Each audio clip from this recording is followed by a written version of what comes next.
Né? Falei. Pode gravar, né? Pode, pode.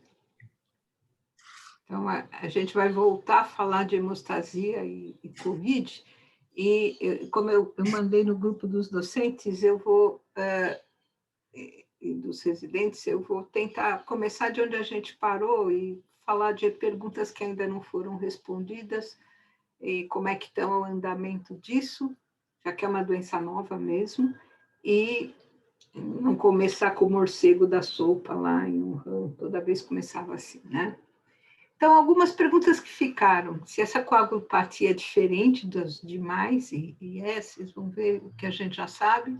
Os parâmetros, o comportamento de testes de coagulação, quais são prognósticos, a trombose microvascular, o manejo dela com dose profilática ou dose terapêutica da heparina, o manejo após a alta hospitalar, qual o melhor anticoagulante, efeitos não anticoagulantes da heparina e o papel dos DOACs, eu vou falar um pouquinho. E, por fim, eu vou só comentar a trombose associada à vacina, que apareceu no meio do caminho, enfim. Então, a coagulopatia da COVID, ela é mesmo especial e diferente das outras, né? Você tem o efeito desde a entrada do vírus, né, e a ativação de macrófago com liberação de citocinas que vão mediar vários processos da inflamação, a parte autoimune, né, a presença de autoanticorpos, de anticoagulante lúpico, anti-beta-2 glicoproteína 1, como se fosse um SAF. A gente tem a lesão endotelial com a liberação de fator de von Willebrand, fator 8, que aumenta aquela a agregação plaquetária como numa microangiopática, a ativação do complemento também, que leva à lesão endotelial, os neutrófilos, né, o papel da imunidade inata fazendo os NETs, fazendo a formação de trombo, e tudo isso mexe com a coagulação, que acaba tendo um papel central e acabou tendo mesmo um protagonismo nessa história, né?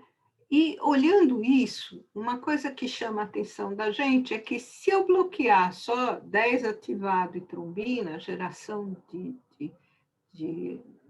geração de trombina, que é o que fazem os anticoagulantes, não é um lugar, não é suficiente, parece não ser suficiente para moderar esse processo inteiro. Quer dizer, não adianta só, o anticoagulante é um dos papéis, um dos pontos-alvo do tratamento, do manejo desse paciente. Vocês vão que é um alvo importante, mas a gente não pode esperar tudo só de barrar a coisa aqui, né? Aqui, esse estudo é interessante, essa revisão, ele mostra as fases de infecção, né, o período de incubação de 14 dias, os primeiros sintomas na primeira semana, e na segunda semana começa a fase inflamatória, que começa essa bagunça toda aqui, né? A fase de infecção secundária, a fase de hiperinflamação, que é aqui onde os pacientes ficam graves, e os que conseguem se livrar do vírus acabam resolvendo isso sem sequela, mas uma parte morre, outra parte vai ter sequela depois, né? Mas os parâmetros da coagulação não mudou nada, tá, gente? Plaqueta, você vê que não muda, não é prognóstico, o TTPA não prolonga tanto e não é prognóstico, o TP e o dedímero, sim. É interessante que o dedímero, nos primeiros estudos, ele era bem mais elevado do que nos estudos mais recentes, vocês vão ver, provavelmente porque a gente usa heparina agora de rotina neles, mas de toda forma são os parâmetros mais marcadores de prognóstico e que estão alterados. Então, isso aqui é lá no começo, lá na França, eu já mostrei esse slide para vocês, para lembrar que a contagem de plaqueta não cai muito, o TTPA não prolonga muito, eu tenho fibrinogênio muito alto, tá vendo? por isso que influencia no TTPA, então ele não consegue prolongar muito. O TP prolonga, o D-dímero aumentado, como eu falei para vocês, que ele começa atualmente a ser um pouco mais baixo nos estudos, que eu queria chamar a atenção de vocês. A antitrombina, ela não cai muito, você está vendo que não é significante, o valor mínimo foi 78. Só para lembrar que isso, quando a gente fala de resistência à heparina, na COVID, isso não deve ser antitrombina, tá? Ela não cai tanto assim. O fator 5, tá vendo? Que não consome tanto assim. E a presença de anticoagulante lúpico, que é uma coisa que já foi observada lá precocemente e que tem mesmo. Tem tanto anticoagulante lúpico quanto anticardiolipina e anti-beta-2, como a gente vai ver. Esse é um estudo um pouco mais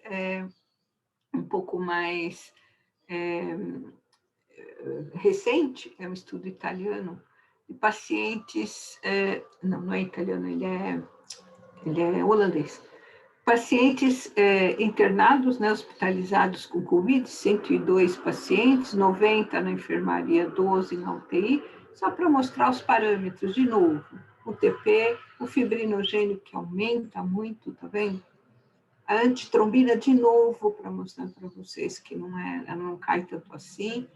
O fator de 8 e de von Willebrand, denotando aquilo que a gente mostrou da lesão endotelial. A ADAMS 13, que cai um pouco mais longe do lugar da PTT, né? A PTT cai, a deficiência é muito importante, abaixo de 10%, aqui não é o caso.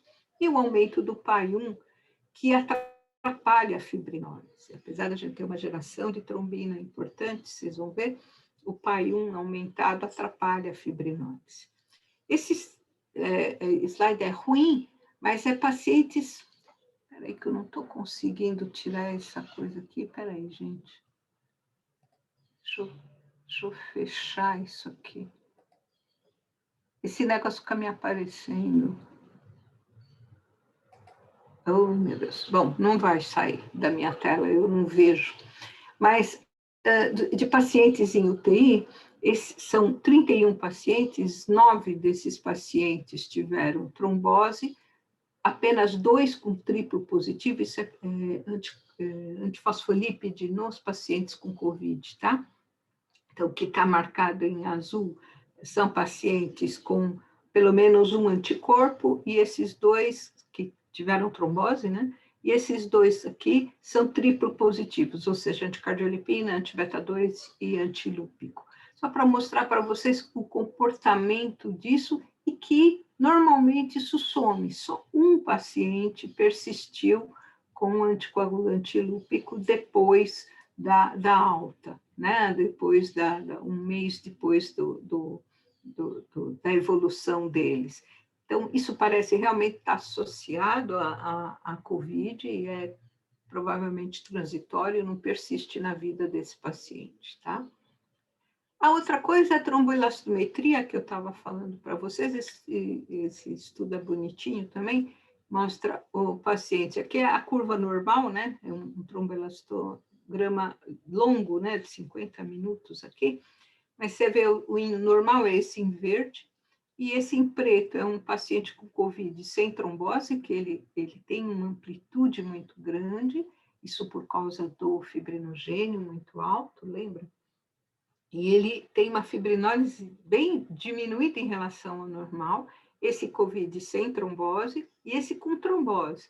Tem, né, uma fibrinólise, né, muito... Não acontece a fibrinólise, né? O cara coagula, faz a microtrombose e fica lá, aquele coágulo, né? Então, tem um comprometimento importante que é mais acentuado justamente nos que tiveram trombose. E o mesmo estudo mostra esses 78 pacientes em que se fez o teste de geração de trombina. Esse teste é muito legal. O problema dele é que ele não é muito reprodutivo para ser um teste de rotina, mas em estudo controlado ele é legal e mostra isso mesmo. Olha que interessante.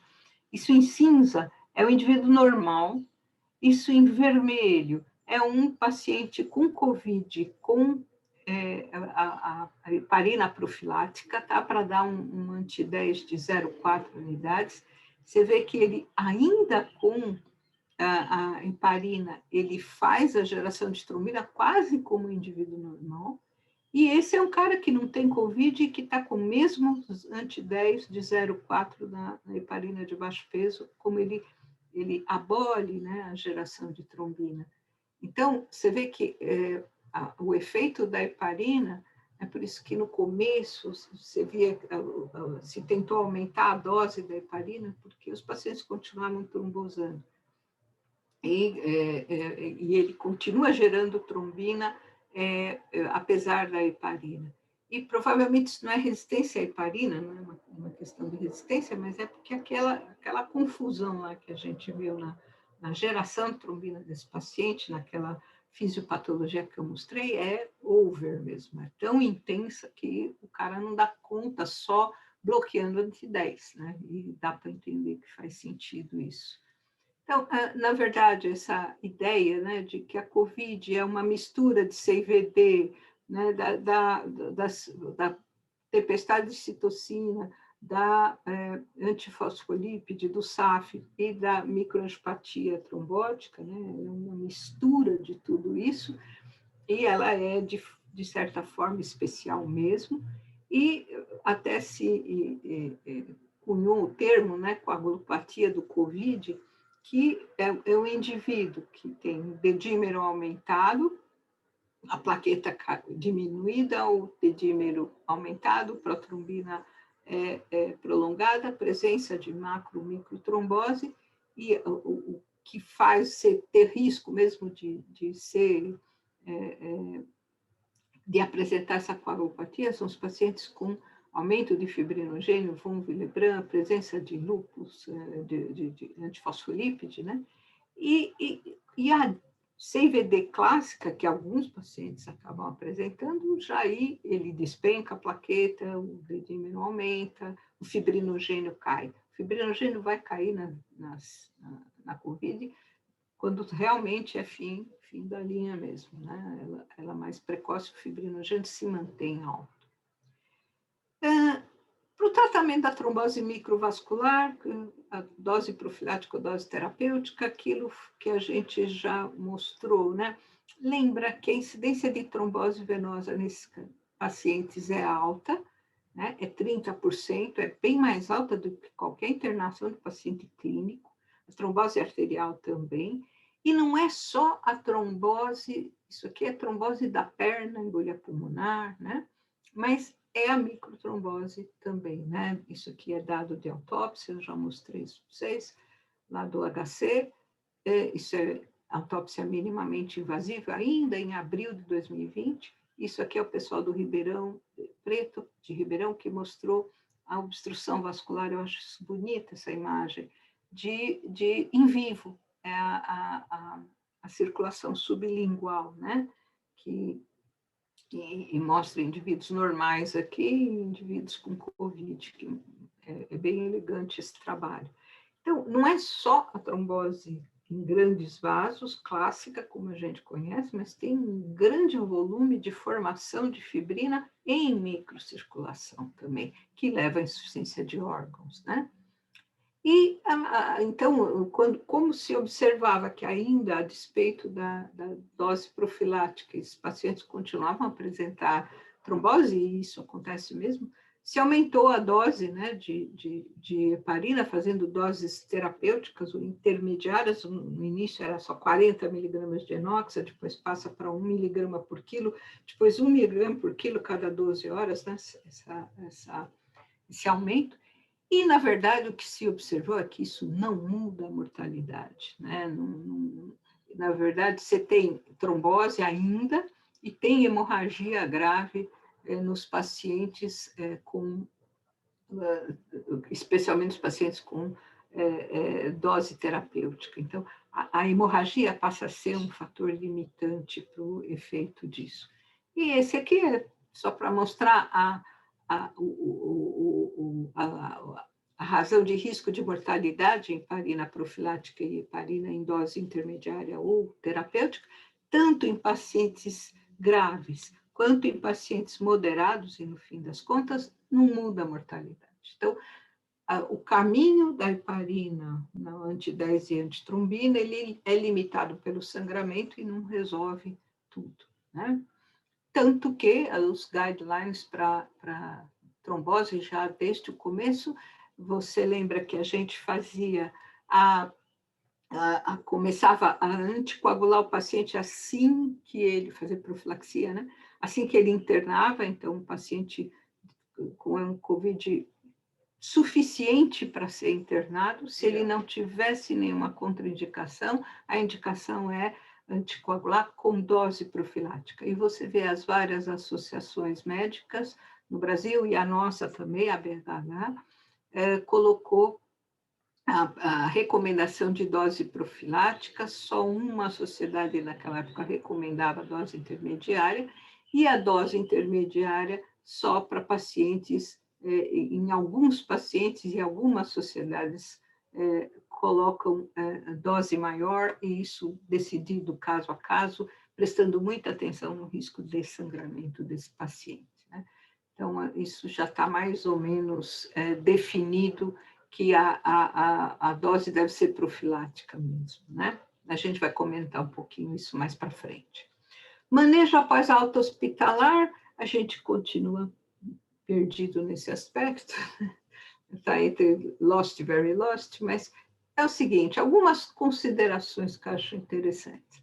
A medida de dedímero, esse estudo italiano fez em 743 pacientes, 80 dias depois da alta hospitalar, 61% deles tinham dedímero normal abaixo de 500. Mas olha lá, 22%, né, 163 pacientes, tinham dedímero entre 500 e 1.000, e 17% dos pacientes tinham dedímero maior que 1.000, 5% até maior que 2.000.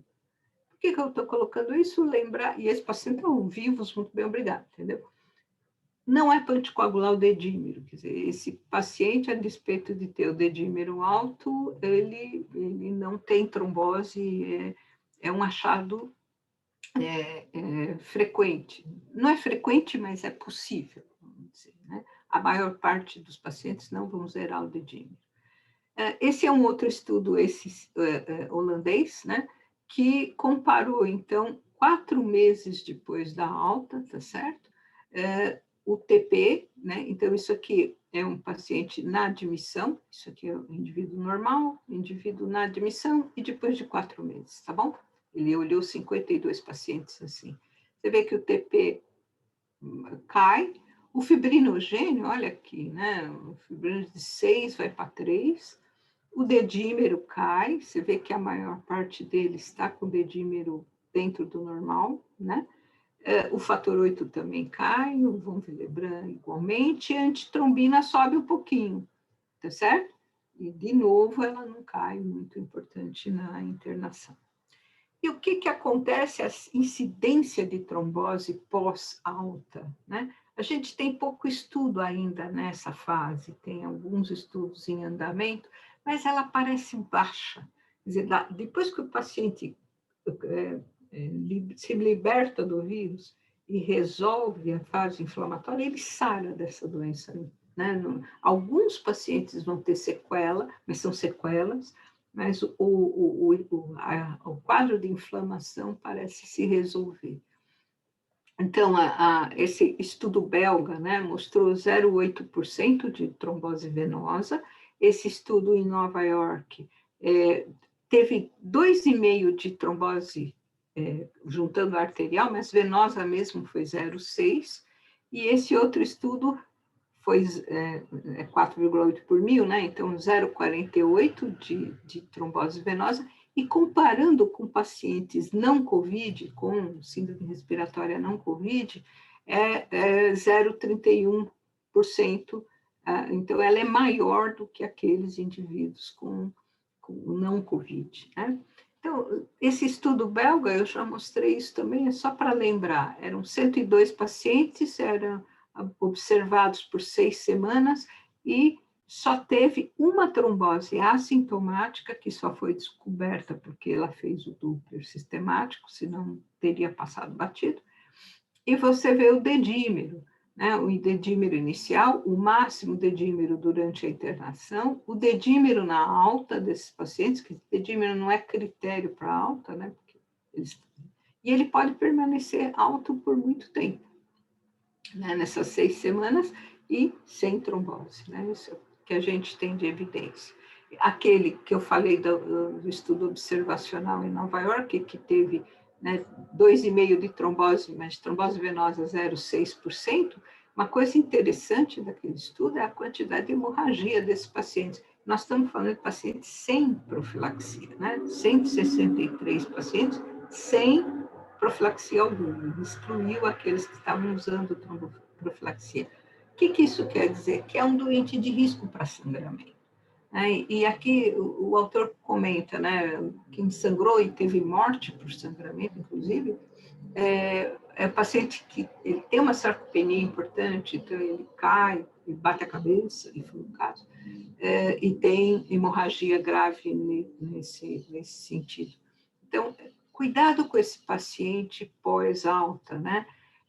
Vocês lembram que a profilaxia estendida depois da alta hospitalar em paciente clínico é uma encrenca, né? Os primeiros estudos, que são esses aqui, até o Magellan, mostram que não vale a pena, quer dizer, o sangramento é muito alto, eles são eficazes, né? Quanto mais para cá, mais eficazes, mas eles não são seguros porque eles causam muito sangramento, né? Mesmo a rivaroxabana, no Magellan, eles refizeram um estudo, o Mariner, em 2018, então ele fica aqui, que mostra a redução de sangramento, né, um número necessário para causar sangramento foi de 742,8 pacientes, que melhorou em relação aqui ao Magellan, que era 143, está vendo? Por selecionar os pacientes melhor, quer dizer, quanto maior o risco, né, usar o Improve com dedímero, esses marcadores de risco de trombose e de sangramento. E o Apex, que é a betrixabana, que parece que é um anticoagulante que sangra menos mesmo, mas a gente não, apesar de eficaz, né, ele é eficaz, mas sangra menos, e a gente não tem no Brasil. Então, esse slide acho que eu já mostrei também, mas é lembrar do paciente, isso para não só pós-Covid, mas qualquer outro, né? Que paciente que você, para quem você está dando alta, né? Lembrar da obesidade, da idade, né, de idade avançada, que são fatores de risco para trombosar de novo, mas também para sangramento, né? Não esquecer disso. E onde seu paciente vai estar, né? Se ele vai estar lá maratonando série, ou se ele vai ter que subir essa escada, percebe? Essa foto, eu acho que é genial, desse cara, Tuca Vieira, não é uma montagem, é uma foto, isso é Paraisópolis, isso é Morumbi, isso o pessoal de São Paulo sabe onde que mostra a diferença de paciente, de perfil de paciente que a gente tem. No Hospital São Paulo, a gente está acostumado a ver isso, nos hospitais da prefeitura, a gente está acostumado a ver esse paciente que tem um risco claramente diferente e possibilidade de tratamento claramente diferente. Qual o melhor anticoagulante e os efeitos não anticoagulantes da heparina? Por que ela faz tanto sucesso nesse negócio, né? Então, isso vale a pena a gente olhar com calma. A heparina é um polissacarídeo, vocês sabem. A gente tem um pentasacarídeo aqui que liga na antitrombina, e é ele que faz a inibição de trombina e fator 10, lembra? A heparina não fracionada tem fragmentos grandes, então ela consegue abraçar a antitrombina e a trombina, e ela inibe bem, e os fragmentos pequenos, que é a despolimerização dessa heparina não fracionada, que é a heparina de baixo peso, só consegue inibir bem o fator 10 ativado, porque ele não precisa ser abraçado para se ter a inibição aumentada, e o fondaparinux, que é sintético, né? É só o pentasacarídeo. Isso aqui é do porquinho, né? Do porco, está em falta, é um negócio que é complicado hoje, né? Hoje em dia. O fondaparinuxa também não está sendo muito fácil de achar. Lembro para vocês que, então, a heparina tem isso e tem uma grande parte da heparina que não tem o pentasacarídeo, né? Então, se você pegar uma injeção de heparina não fracionada, 20% tem o pentasacarídeo que tem ação anticoagulante, o resto não. E o resto não é inerte. São moléculas que têm muito a ver com interações entre células, no glicocálix das células, ele mora lá e ele tem responsável por várias interações. E eu queria chamar a atenção aqui do heparansulfato, que é muito parecido com a heparina, mas não tem atividade coagulante aqui, anticoagulante, né? Não tem essa ligação com a antitrombina. E ele é importante na interação, que eu trouxe 2 artigos de revisão, que vale a pena vocês verem, pegar a referência e ler com calma, mas são 2 interações em que o heparansulfato, está aqui, né, interfere, né, ele interfere com a ligação do vírus com o receptor da enzima conversora de angiotensina, né, que é importante para os vírus ser internalizado na célula. Então, a heparina tem efeitos, e isso o heparansulfato tem, sem ter atividade anticoagulante, né? E a heparina também faz esse papel. Então, além do efeito antitrombótico dela, ela também atrapalha essa entrada do vírus e ela também modifica a infiltração de células inflamatórias e a lesão pró-inflamatória, a sinalização pró-inflamatória. Ela tem isso, e isso é conhecido há muito tempo. A gente sempre soube que a primeira injeção de heparina na trombose melhora clinicamente, e a gente vê isso. Né? Ela melhora mais que um inibidor direto, por exemplo. Né? Esse estudo, acho que é legal a gente conhecer, que é um estudo in vitro, tá certo? Na célula Vero, que é uma célula de macaco, renal do macaco, e que o grupo que a Helena Nader, né, da escola, participou e contribuiu com essa publicação, na verdade, ver a quantidade de vírus que entra na célula quando você não tem heparina ou quando você trata a célula 1 hora antes com heparina em doses crescentes.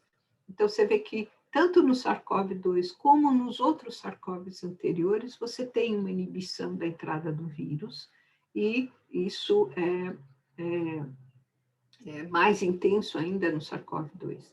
Ok, isso é in vitro, pode ser que isso não aconteça no bicho inteiro e só aconteça na célula. A gente tem uma evidência interessante, esse estudo, que é um estudo retrospectivo, unicêntrico, não controlado, mas valeu a pena olhar e considerar isso, que é um estudo com pacientes, é um estudo italiano, que ele olhou o tempo em que se introduziu a heparina, né? Ele pegou 38 pacientes que começaram a tomar heparina dentro de 7 dias dos sintomas e pacientes que, comparando com 55 pacientes que tomaram depois, e comparou a negativação do PCR do suave nasal e de orofaringe, e observa que você tem um encurtamento do prazo de negativação do teste, né, de 37 dias para 22 dias. Né? Então, isso talvez realmente funcione em vivo, sim, é uma evidência que precisa ser mais explorada. E a outra coisa aqui são dados ainda bem experimentais ainda, é o do pessoal lá do Farid também, né, que estão testando mucopolissacarídeos, tá certo? Ainda em célula, ainda em fase pré-clínica, né? Para ver a interação do SARS-CoV-2 e célula e possivelmente modular essa interação do vírus para atuar lá no início, na invasão do vírus, né? Nessa fase inicial. Bom, isso para as heparinas, então, lembrando que ela tem vários efeitos, não só inibidores diretos do 10 e da trombina, e aqui entram os inibidores diretos que inibem só isso, eles não têm outra ação. Tá? A molécula desenhada, né, para interagir com o sítio ativo da molécula e inibe só 10 ou só trombina. Característica deles, via oral, não precisa de controle laboratorial, nem pode, e são doses fixas, tá certo? Você não modula essa dose. E é um indivíduo que em 24 horas não tem mais a droga, o que é uma vantagem, né? Então, o indivíduo que tem rim normal, em cada 24 horas ele não tem mais a droga. Se você sangrar ou precisar de intervenção cirúrgica, em 24 horas ele resolve. A exceção do paciente que tem função renal reduzida, então isso precisa lembrar, que ele vai acumular essa droga, né? Em termos de sangramento, nos estudos pivotais, né? No estudo de fase 3, tudo que é cinza é varfarina, isso é incidência de sangramento maior, tá bom? E tudo que é colorido é algum DOAC.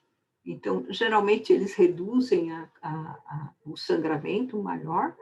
E a outra coisa é que era, né, uma coisa com vantagem em relação à varfarina, que tem muita interação medicamentosa por causa do citocromo e da glicoproteína P. Na verdade, esses aqui também tem. A varfarina tem muito e a gente controla o RNI, ajusta a dose, e aqui os DOACs também não são... eles têm, né, drogas que reduzem a ação, drogas que aumentam a ação, especialmente o paciente grave pode ser um problema, o paciente instável e grave pode ser um problema, essa interação de drogas, né? Tanto paciente com a COVID, paciente com câncer, é uma outra situação em que isso fica difícil usar essas drogas.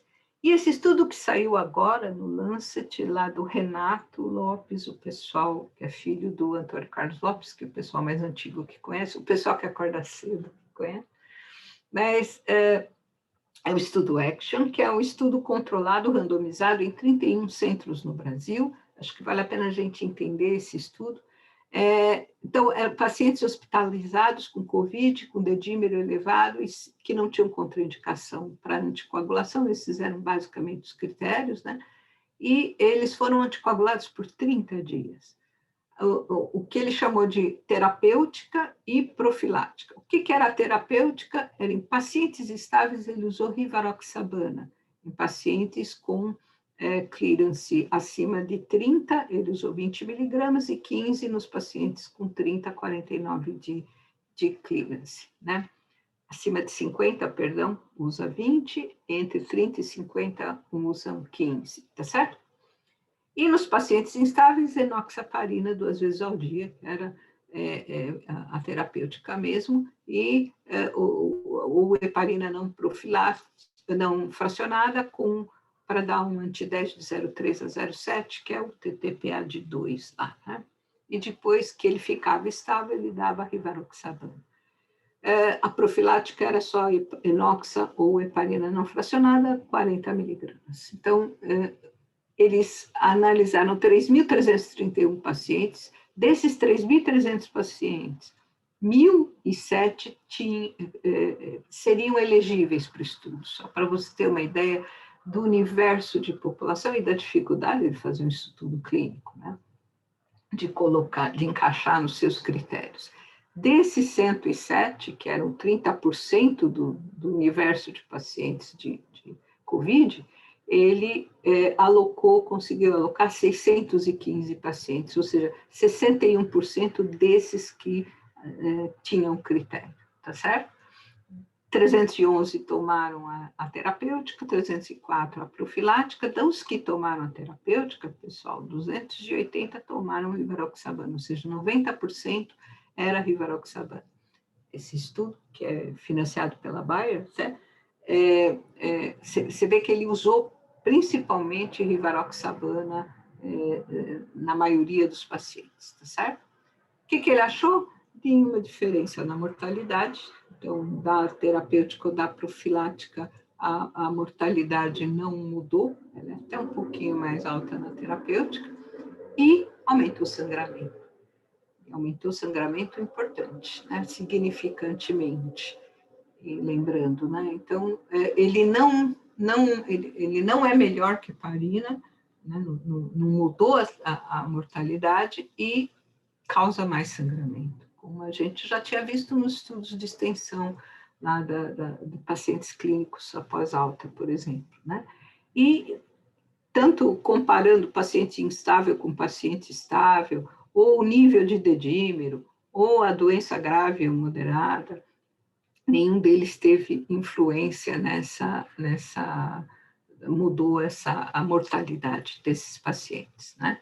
Então, assim, eu coloquei isso aqui porque você escolher heparina e DOAC é interessante fixar isso, né? O momento da infecção, a gravidade do paciente, interação com drogas, isso tudo favorece heparina em relação aos DOACs, né? A função renal do teu paciente, a necessidade de monitorização, por exemplo, o paciente que, se você pode dar uma droga que não precisa monitorar, é melhor do que você ter que ficar entrando no quarto do paciente para colher sangue, para monitorar.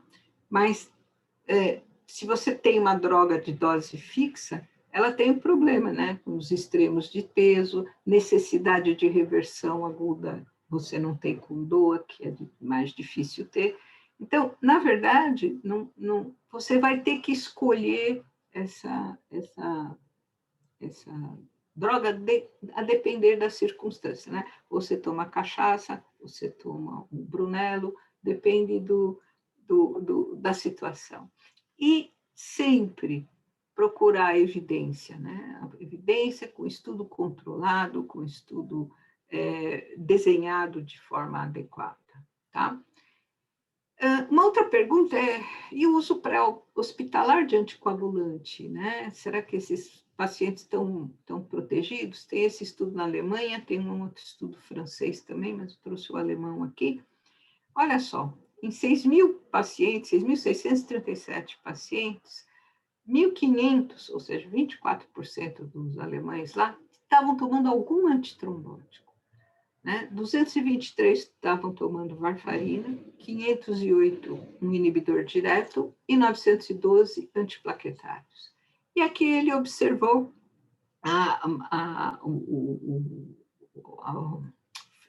o outcome deles, que foi qualquer causa de mortalidade, necessidade de ventilação ou ECMO, né?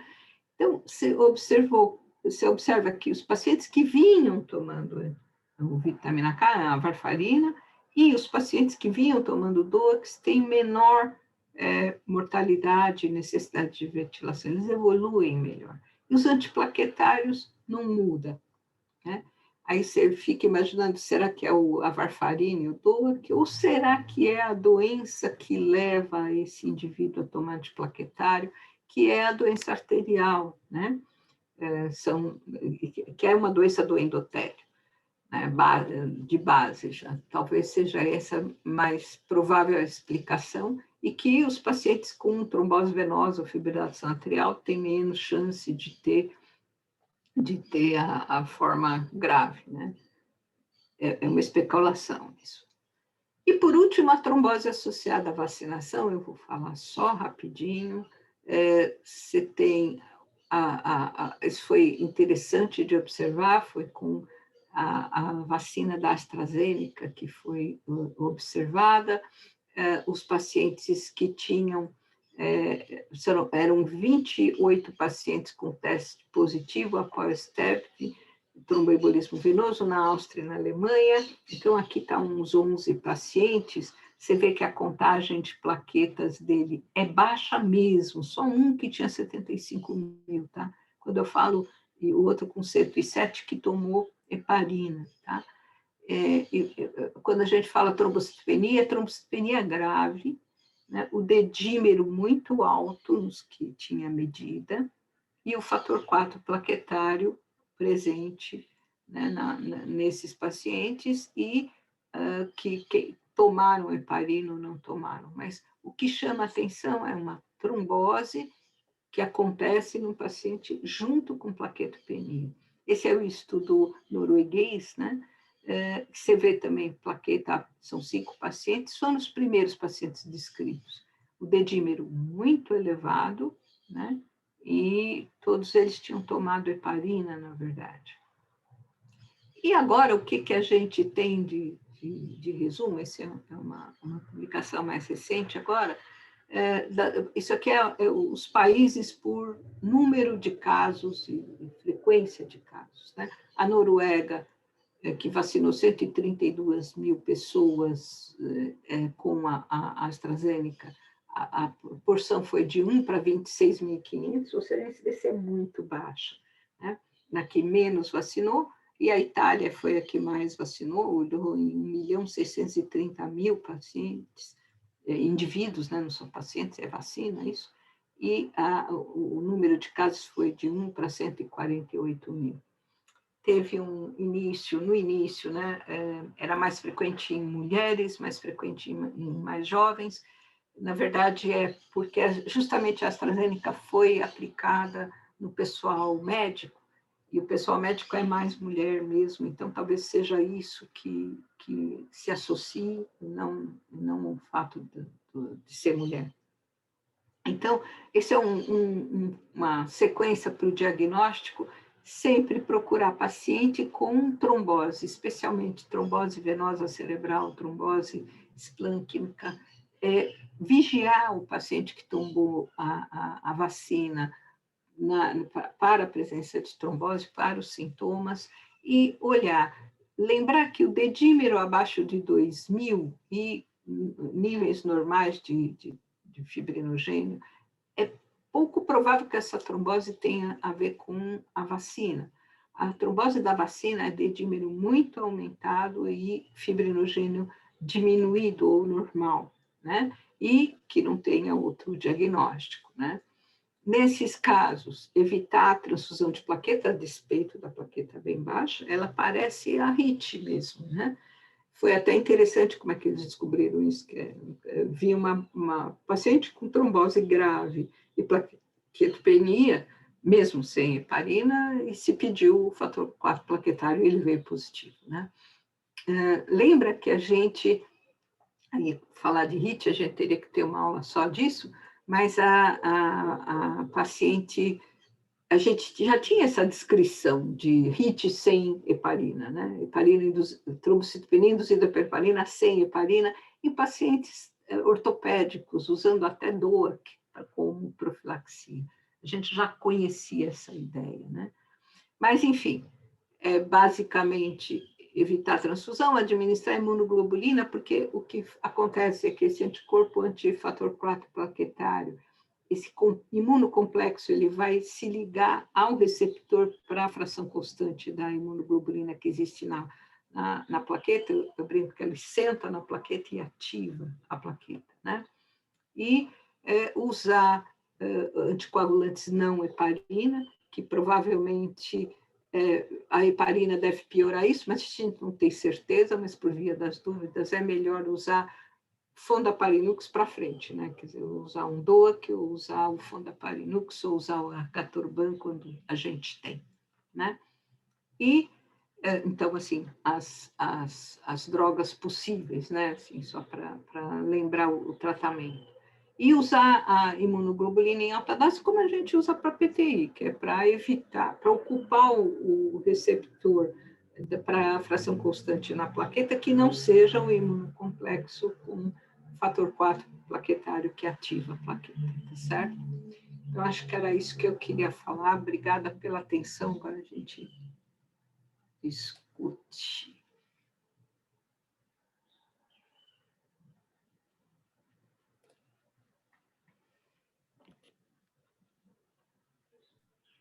Deise, parabéns pela aula, foi um prazer ter tanto Obrigada. conhecimento consolidado de uma maneira tão didática e harmônica. Obrigada.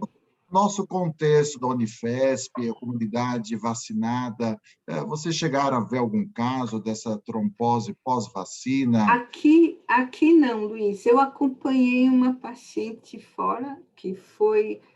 Vocês estão vendo na mídia aquela que estava grávida e que até suspendeu-se a vacinação da AstraZeneca em grávida por causa dela. Ela fez um quadro muito sugestivo de vacina, quer dizer, Fica aquela história de não ser atribuído, mas eu brinquei com eles, né? Eu falei, tem orelha de porco, nariz de focinho de porco, rabo de porco. Pode ser porco, pode ser feijoada, mas eu acho que ela era porco mesmo, não era uma feijoada. Essa mulher teve a vítima mesmo. Uhum. Ela apareceu com um AVC hemorrágico, que, na verdade, não tinha aspecto de AVC hemorrágico sozinho. Ele tinha aspecto de infarto hemorrágico depois de TVC. Né? Se demora um tempo, você faz isso. E plaquetopenia e fator 4 plaquetário positivo. E ela era grávida, mas ela é a primeira grávida dessa história toda. Então, talvez não tenha nada a ver com a gravidez isso. Né? Isso é um azar. Uhum. Quem é que talvez faça isso? Bom, quem que está excluído disso é quem já teve HIT. Né? É uma coisa óbvia, mas a gente não tem certeza que se é só esse cara, são pessoas capazes de fazer doença autoimune. Então, as doenças autoimunes eu teria mais medo. Apesar de que hoje, nos 300 casos lá já descritos, você não tem essa associação, não era uma pessoa que tinha doença prévia. Né? Essa moça tinha um hipotiroidismo só, mas... Bom.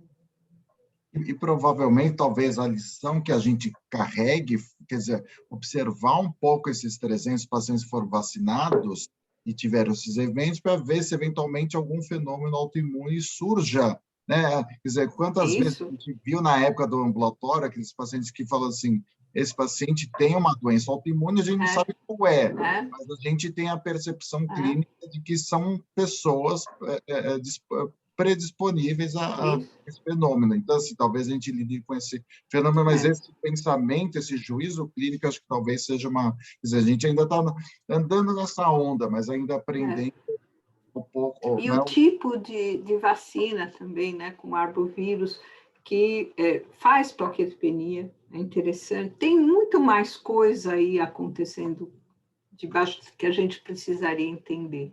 Mas Graves, Guillain-Barré, essas coisas estão aparecendo pós-vacina também. Né? Uhum. Muito bom. Parabéns. Obrigada. Parabéns, Deise. Excelente Obrigada. revisão. Tem um caso curioso, até vou dividir com vocês, e que o COVID pode emergir outras coisas, como vocês estão colocando, que estava obscura ou então estava sem sintoma. Eu vi um caso essa semana passada, aliás, ele teve alta ontem, é um senhor de 60 anos que teve COVID. Depois de uns 15 dias, ele começou a ter dor abdominal. Dor abdominal, teve alta com dor abdominal, com analgésico, ficou com uma dor abdominal. Na época, eu não acompanhei o paciente. Ele voltou ao hospital, foi feita investigação, ele tem uma trombose de veia esplênica.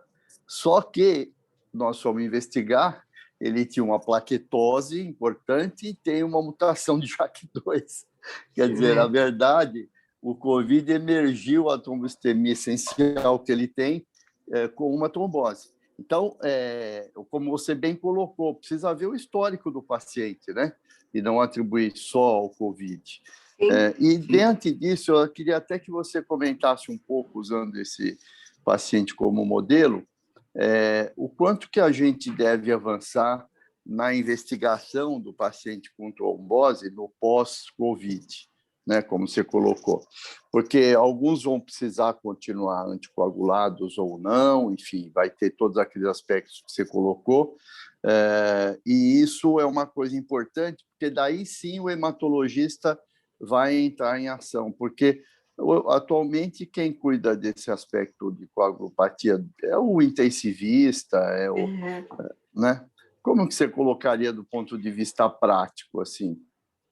Excelente pergunta, Bordim, que eu acho que dá chance da gente falar o seguinte: toda vez que você anticoagula o paciente, ele vai chegar num ponto, se anticoagula 3 a 6 meses, até ali está tudo certo, é tudo igual, vai.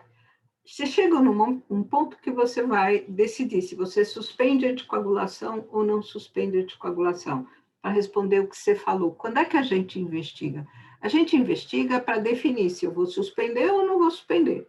Porque só para saber, tudo bem, né? Eu vou as dicas, por exemplo, do seu paciente, ele tinha plaquetose, então você vai para trombose Planck na plaquetose, você tem que olhar você tem que olhar a mieloproliferativa, né? Então, ele já te conta o caminho. Mas a pesquisa de outras situações de trombofilia depende para você definir se você continua ou não anticoagulação, tá certo? Um paciente, por exemplo, que vem tem COVID, faz a trombose, você anticoagula e provavelmente a gente vai anticoagular por 3 a 6 meses só, porque parece que quando ele resolve a COVID, ela parece ser mesmo uma coisa transitória, a gente ainda não tem certeza disso, mas parece ser. Se você acha um Leiden dele, o Leiden não é suficiente para eu manter esse cara anticoagulado, entendeu, Bordin? Então, precisa tomar cuidado. Um antilúpico, ele é suficiente para eu anticoagular esse cara. O Leiden sozinho, não. Um Leiden, mas protrombina é. Uma antitrombina também é. Mas o resto não é. Então, cada paciente, eu brinco com o paciente, eu digo, cada paciente é um quebra-cabeças. Você chegar com um paciente que já chegou nos 60 anos e não morreu nenhuma vez ainda, não tinha feito trombose, não tinha nada, a chance desse menino ter uma alteração de trombofilia congênita que me justifique anticoagular é muito pequeno, né? Entendeu esse conceito? A mesma coisa vale para contracepção oral, né? Contraceptivo combinado. Uma moça que toma contraceptivo combinado há 10 anos, provavelmente o peso desse contraceptivo oral na trombose que ela vem a ter aos 30 anos é menor do que uma moça que começa a tomar com 17 e trombosa na terceira cartela. Essa moça deve ter trombofilia congênita, que você saiba dar o nome ou não, porque lembra que a maior parte das vezes que você investiga, Bordinho, você não vai achar nada. Né? O jacaré que está embaixo da cama, tem um jacaré embaixo da cama, mas eu não sei como ele se chama. Quantas vezes você vê esse paciente? Né? Então, a investigação, eu acho que ela é importante e precisa sempre ser vista para que eu vou usar aquilo, né? No manejo do meu paciente, e a chance de eu não achar nada e ter. Né? Decidir que tem um jacaré embaixo da cama, ele é antes da testagem até. Antes disso, você decide se o paciente tem um jacaré embaixo da cama ou não. Depois é só para botar nome. Se você não botar nome, acredite no jacaré mesmo assim. Uma outra pergunta, Deise. Se alguém tiver, eu abro. Alguém tem pergunta, eu abro meu espaço aí, senão eu vou perguntar. Eu tenho, mas pode perguntar, Bordinho, por favor. Não, é uma pergunta que é uma curiosidade, porque numa dessas visitas, um intensivista me perguntou assim, Bordinho, esse paciente teve trombose e eu não estou conseguindo definir qual que é o valor da trombomodulina. Provavelmente não é nenhum, porque você não colocou em nenhum dos seus slides, mas você quer comentar um pouquinho isso, por favor? Porque isto os estagiários também têm me perguntado, sobre trombomodulina e a importância dela nesse contexto da trombose da COVID como fator ou diagnóstico ou de acompanhamento. Você vê que eu demorei para responder, né? A resposta, de onde é que esse cara tirou essa ideia? Né? Entendeu?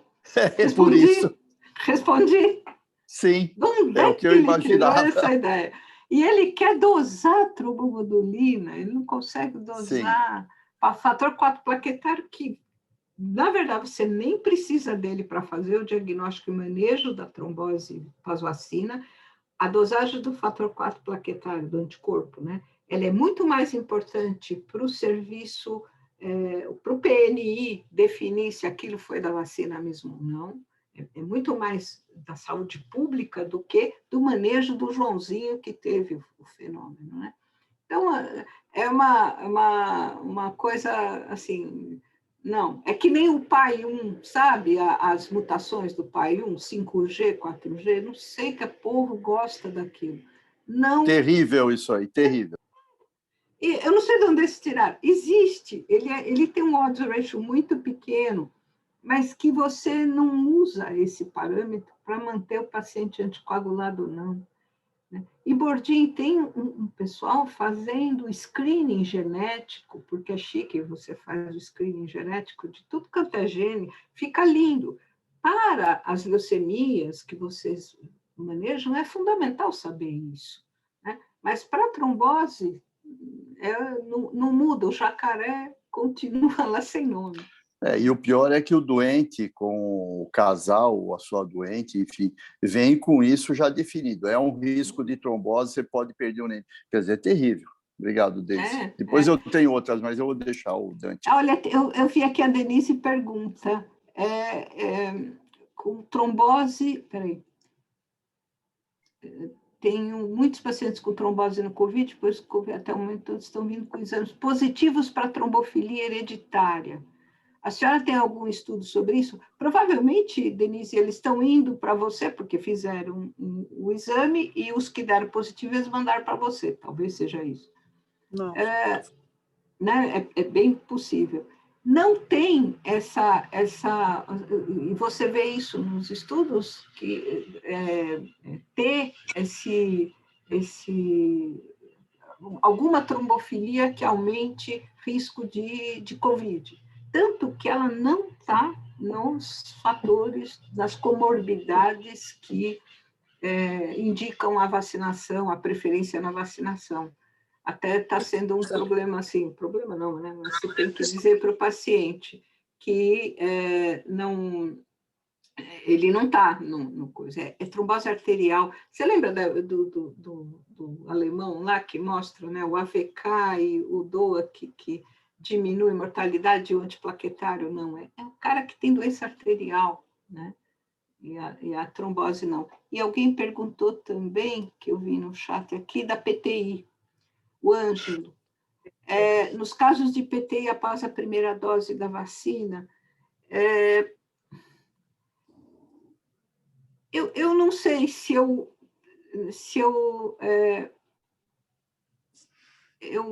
acho que, assim, a PTI é aquilo que o Bourdin falou.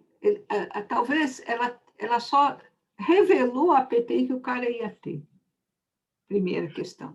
Segunda questão, COVID é muito grave, né? Então, a chance do cara morrer de COVID, especialmente esse cara que já tem doença autoimune, talvez tenha isso, né? Eu manteria a segunda dose e olharia, dar corticoide, quer dizer, você vai tratar a PTI dele, né? Eu não sei se... É como o paciente que toma a vacina, a criança que toma a vacina e tem PTI. E depois você continua vacinando a criança, certo? Você não para a vacinação da criança por causa da PTI. Por que eu faria isso com um cara com Covid? Né? Então, não sei. Eu acho que a Covid é uma doença muito grave. Pólio é uma doença muito grave. Sarampo é uma doença muito grave. Então, enfim, talvez a vacina compense, né? E o cara ia ter PTI mesmo. Deise, mais uma pergunta, talvez eu não tenha entendido quando você começou a sua primeira fala lá. Aonde que a coagulopatia da COVID é diferente de uma outra coagulopatia, de uma sepse, alguma coisa assim? Ela é bem diferente por conta desde o começo, era um dedímero muito alto. Quando eu me lembro disso, assim, quando começou a quarentena, né, que a gente começou a ter mais notícias, começou a pandemia, enfim, não a quarentena, que chamava muito atenção, era muito dedímero para pouca plaquetopenia. Não, mas a fisiopatologia, onde que é diferente? Ela tem essas tempestades de citocinas, eu acho que é a grande coisa, que ela é muito mais intensa na COVID do que nas outras, na sepse normal. Ela deve ter efeitos, ela é o mecanismo, todo aquele mecanismo que eu mostrei naquele slide, aquilo não acontece em toda a sepse. E a participação do complemento também, né, Deise? Ela é muito mais ela intensa. tem muito mais coisa. Imunoinflamatória. Muito. E ela pega, se você olhar, ela pega toda a microcirculação e o cara entope e não tem fibrinólise que aguente aquilo. Quer dizer, o PAI-1 está tão aumentado pela endotelite, né, Bordinho, que se chama de endotelite, que não acontece na sepse, né? Eu não entendi se você falou que você anticoagula também o paciente não hospitalizado.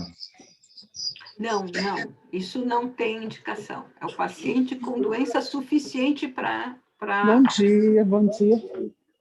Bom dia. A não ser que ele tenha alguma comorbidade.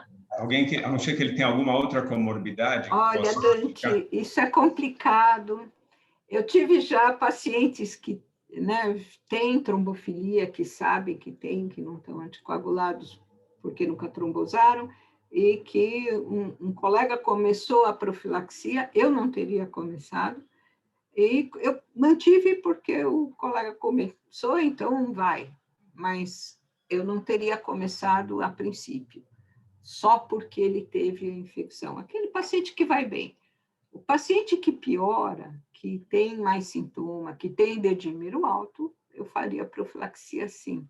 E cada vez mais a gente tem a impressão, especialmente no precoce, que heparina é melhor do que o inibidor direto, né?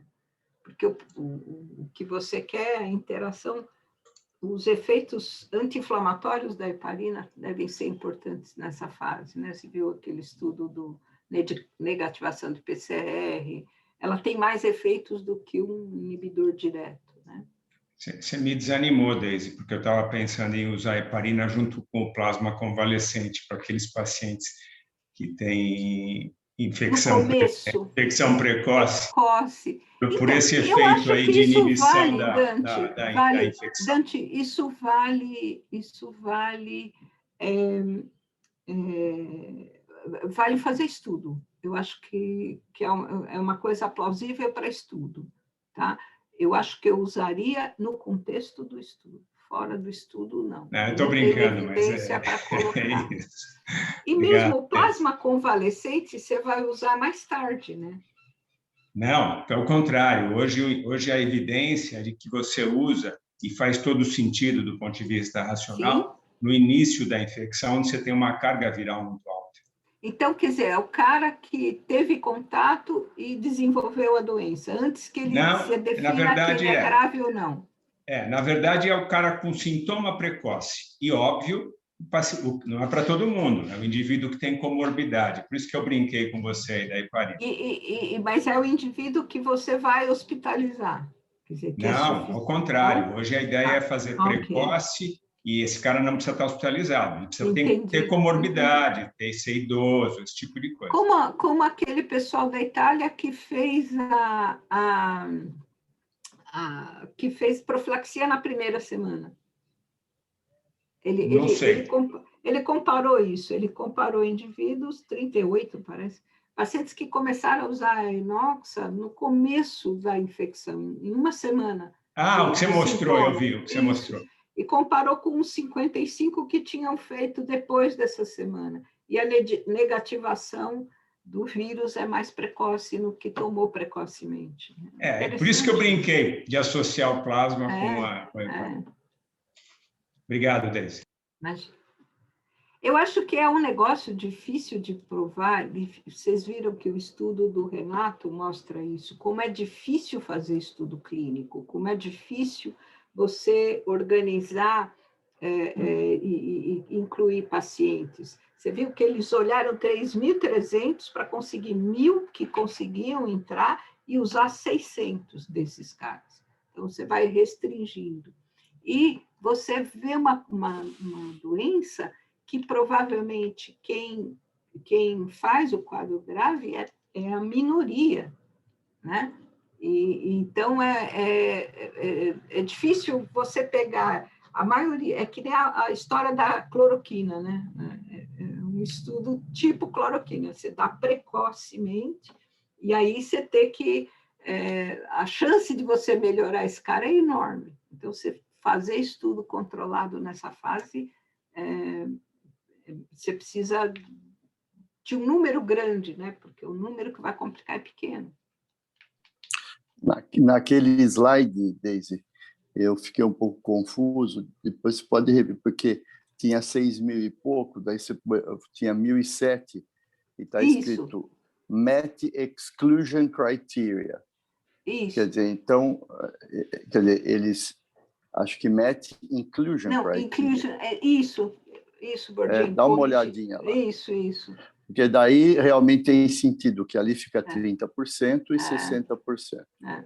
Mas é um estudo bacana, inclusive alguns pacientes foram lá do Hospital Oswaldo Cruz, o Centro de Pesquisa Internacional, e eles falaram, pela primeira vez o Brasil vai por um estudo clínico randomizado. Estavam brincando no New England, mas foi para o Lancet, tá bom. Isso, e você vê que é um estudo importante até para mostrar que não serve, né? Que é um estudo negativo, é um resultado negativo. Tem uma pergunta do Ângelo aí também, desde no... Já foi esclarecida, professor, não, obrigado. Da PTI já foi. E uma questão que acho que todo mundo pergunta é sobre contraindicação. Tem participação especial hoje, Celso. Contraindicação à vacina, acho que isso também a gente sempre tem sido perguntado. Existe alguém, a gente recomendaria não fazer a vacina da AstraZeneca, né? Porque acho que isso não tem dado ainda, né, para a gente falar, será que a gente não deve fazer? É meio cedo, né? Não sei o que você acha. Eu acho que sim. Basicamente, no mundo quem já teve HIT, que é uma doença muito rara, é uma situação muito rara, mas não o resto. E o argumento a chance de você ter Covid, de você ter trombose na Covid, é muito maior. Sim. Na verdade, a chance de você ter uma doença grave com Covid é muito maior. Tem muita gente que da vacina. Tem muito colega dizendo para não vacinar, né? Quem já tenha tido histórico de trombose, o que não faz sentido. Isso está errado. Eu fiz até um texto lá no Zap dos anticoagulados, das varfarinas, né? Eu ponho esse texto para todo mundo. Então, assim, você pode tomar qualquer vacina, a história da trombose da AstraZeneca não é uma trombose igual a que você tem, é uma trombose específica, diferente, mecanismo fisiopatológico completamente diferente, e o fato de você ter tido trombose não aumenta o risco de você ter esta trombose. É muito mais o caso do autoimune, do cara ser capaz de fazer anticorpo, do que o cara ser capaz de fazer trombose. São coisas diferentes, né? Então, assim, trombofilia, trombose anterior, não contraindica. Assim como plaquetopenia de qualquer natureza também, que é outra confusão, né? Isso. Eu tenho plaqueta baixa, ainda vou tomar o remédio. Não. O Celso, para quem não assistiu essa apresentação e todas as outras ao longo do tempo, tem me perguntado, às vezes está viajando alguma coisa, como é que acessa a gravação? A gente tem colocado no YouTube fechado, né? Porque é muito pesado para deixar em algum drive, então é um YouTube nosso que não é aberto, daí por isso, mas eu passo o link por e-mail para todo mundo. Passa para isso, tá? Isso é bom, realmente muito bom. O Daisy tem muita coisa ainda para perguntar. Eu acho que está avançando a hora, mas tem aí a questão que poderia ser comentada do grupo sanguíneo, né? Da questão do grupo A, da similaridade com o bicho, do grupo A ter mais nível mais alto de von Willebrand. Tem aquelas coisas todas que eu não sei se você quer brevemente fazer algum comentário, porque eu não vi em nenhum dos estudos essa relação, provavelmente, talvez até porque não exista, mas os estudos também não controlam para esse tipo de análise. Então, Bordinho, isso mesmo fora da Covid, né? A gente tem os não-Os trombosam mais do que os Os. Isso é fato, né? É observado. Só que é uma coisa tão... Da impressão assim, você não consegue se livrar do grupo sanguíneo, você tem algum... E é tão frequente, quer dizer, metade tem, metade é O e metade é não O. Então, a prevalência de uma coisa é como a mutação da metileno, que, né, a metade da população tem a mutação em heterohomozigose e metade não tem. Então, ele passa a ser um fator de risco que é pouco poderoso, vamos dizer, né? Eu acho que isso é pouco poderoso para definir conduta, definir que você faça diferente do seu doente. Sempre lembra, né? Obrigado. Qualquer teste que você faz, qualquer investigação, serve para você tomar uma conduta, né? Fazer só para saber que tem não adianta muito, como a astromodulina, o pai, né? Que se chama a atenção.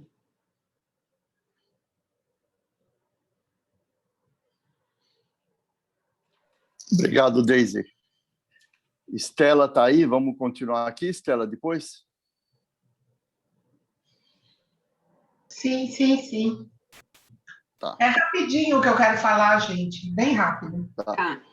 Tá. O Celso, eu, você e mais alguém aqui, eu não sei quem. Tá.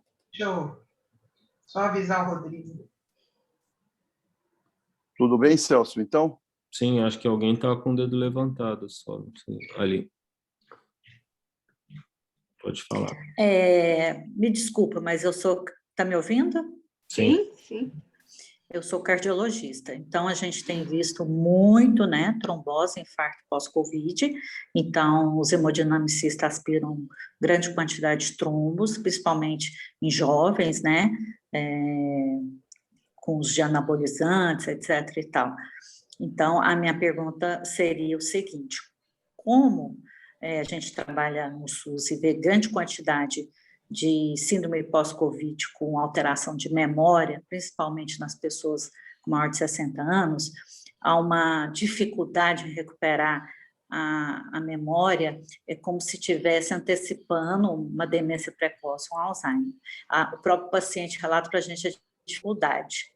Então, faria sentido o uso do AS a longo prazo, por tempo indeterminado, nesses pacientes de alto risco, porque já que se trata de uma doença neurovascular com alteração nítida em memória e trombose de extremidades, apesar de eu não ser hematologista e não dá para, por exemplo, usar em aeronauta anticoagulante, porque a profissão não permite, faria sentido usar o S a longo prazo para prevenir trombos?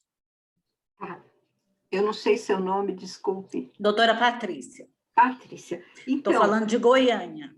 Oba. Então, Patrícia, eu acho que você tem que dar a impressão assim, que quando a gente não sabe o que é, a gente dá uma aspirina, né? Meio assim. Que ela não é totalmente, mesmo que ela não seja eficaz, ela não é totalmente inofensiva. E essa alteração de memória que você tem pode ser sequelar mesmo, e que aconteceu por causa da microtrombose, que aconteceu e que não existe mais, e você ficou com a sequela.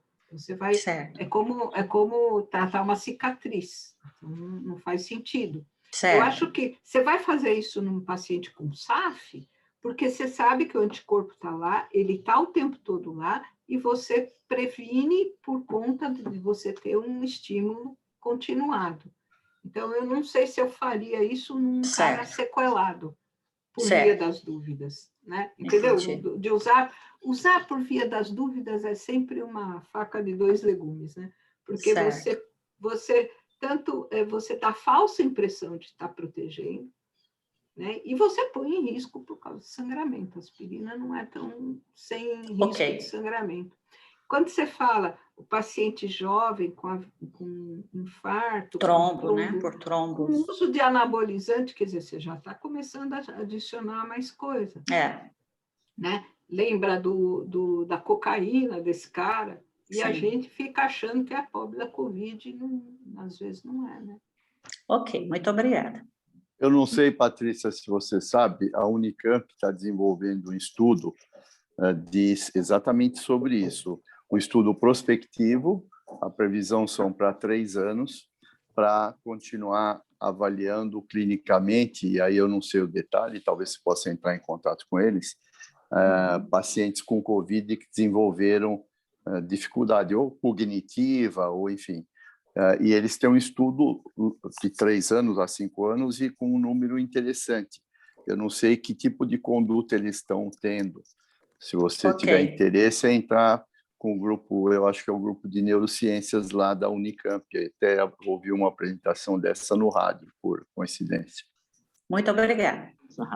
Gente, posso pedir para encerrar? Tem um monte de atividade para a gente fazer ainda hoje, por favor. Eu preciso Muito fazer... obrigada.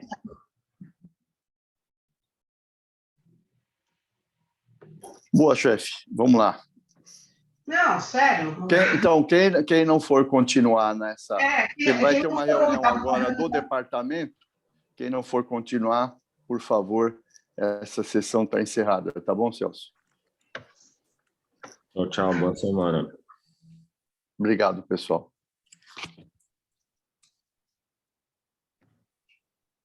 Ai, ó, eu vou falar uma coisa. A gente vai precisar fazer uma reunião depois, Gordinho, com o Dante. Porque está tendo muito problema na sala de transfusão na segunda de manhã.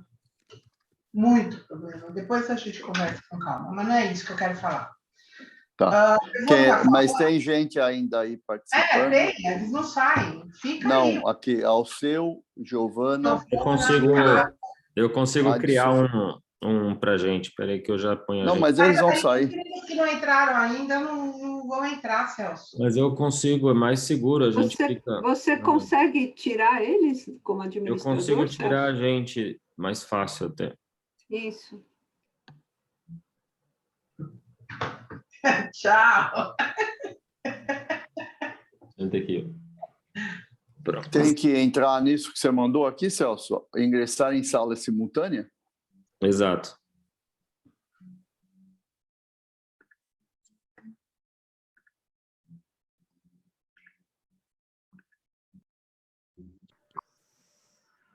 Que menino